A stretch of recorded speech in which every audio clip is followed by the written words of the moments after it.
Dalam pertempuran intens di dekat Krasnomersk, terjadi duel jarak dekat yang memperlihatkan pasukan Rusia menyerbu benteng pertahanan tentara Ukraina. Namun di tengah penyerbuan, senapan mesin milik seorang pejuang dari unit elit Bakhmut Rusia mengalami kemacetan.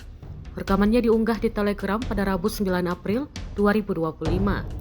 Dalam situasi genting tersebut, seorang tentara Ukraina yang terdistraksi akibat ledakan granat di dekatnya berdiri tak jauh dari prajurit tersebut. Menanggapi situasi itu dengan sigap dan tanpa keraguan, sang prajurit Rusia langsung menghunus pisau tempurnya dan berhasil melumpuhkan lawan bersenjata api tersebut dalam pertarungan brutal jarak dekat.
Download Tribun X sekarang, menghadirkan lokal menjadi Indonesia.